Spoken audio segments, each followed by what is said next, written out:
ছোট হুজুর, এবার আপনার কপালটা খুব ভালো। কলের ফলন দেখেছেন? কি সুন্দর ফলন আল্লাহ আপনাকে দিয়েছে। ঠিকই বলেছো, আলহামদুলিল্লাহ ভালো হয়েছে। চলো ওদিকের বইগুলো দেখি।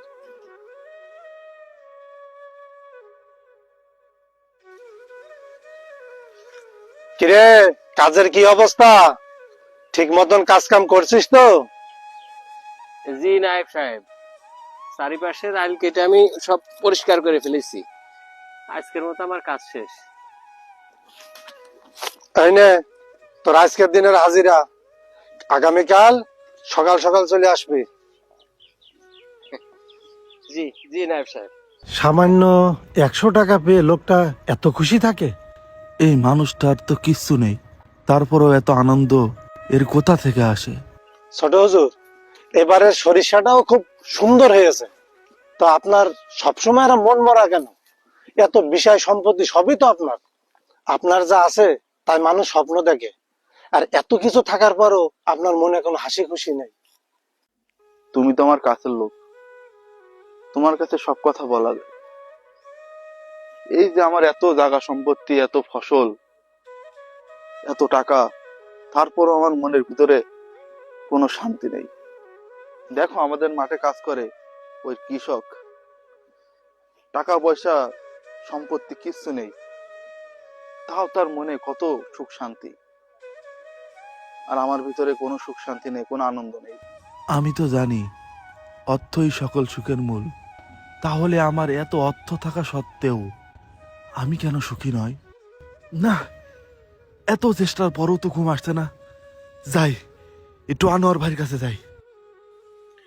আনোয়ার ভাই, আনোয়ার ভাই, একটু বাইরে আসেন। ছোট হুজুর, এত রাত্রে আপনি আমার এখানে? কোনো সমস্যা হয়েছে? ভাই, আমি অনেক চেষ্টা করলাম, আমার তো ভাই ঘুম আসছে না। আমার দেখার দরকার ওই কৃষকের কি অবস্থা। ছোট হুজুর, আচ্ছা চলেন যে দেখি। লোকটার কোনো অর্থ সম্পদ নেই, তারপরেও কি শান্তিতে ঘুমিয়ে রয়েছে। আর আমার এত কিছু থাকা সত্ত্বেও আমার ঘুম আসছে না। আমার টাকা পয়সা, অর্থ সম্পত্তির কোনো কিছুরই অভাব নেই, তারপরও আমার ভিতরে কোনো শান্তি নেই। আর ওই কৃষকের ভাই কিচ্ছু নেই, তাও ওই কৃষকের এত শান্তি কোথা থেকে আসে? ছোট হুজুর, টাকা পয়সা অনেক সময় মানুষের সুখ শান্তি কেড়ে নেয়। নাই আপনি একটা পরীক্ষা করে দেখেন, ওই কৃষকের কিছু টাকা পয়সা দেন, তারপরে দেখবেন ওই কৃষকের সুখও নষ্ট হয়ে গিয়েছে। ঠিক আছে, তাহলে চলো আমি এটা পরীক্ষা করে দেখবো।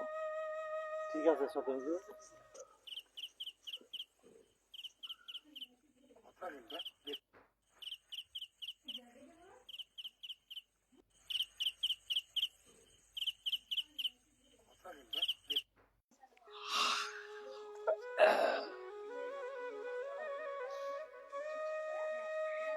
আরে এ তো দেখছি সব স্বর্ণমুদ্রা।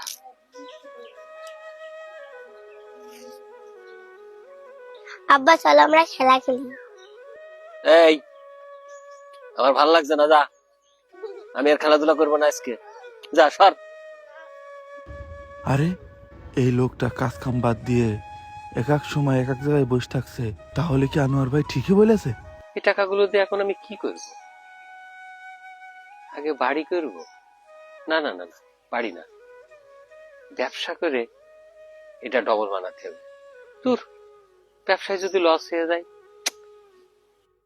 রাত্রিরে কি হয় বাকিটা দেখতে হবে। আব্বা মা তোমার খাতি রাখতে বাড়ি চলো। এই, আমার খিদে টিদে নেই, যা বাড়ি যেয়ে তোর মার সাথে খেয়ে নি কথা। ছোট হুজুর, ওই দেখেন ওর সুখের কাজ সারা, কাজ কাম সব বাদ দিয়ে এখন ওই স্বর্ণ মুদ্রা নিয়েই সে বসে আছে। তাই তো দেখছি, তাহলে চলো যাই ওনার কাছে। ছোট হুজুর, আপনি এত রাত্রে আমার এখানে? কি ব্যাপার ভাই, আজ 2 দিন আপনার বাইরে দেখছি নে, কোনো কাজেও যাতেও দেখছি নে, তা আপনি কেমন আছেন ভাই?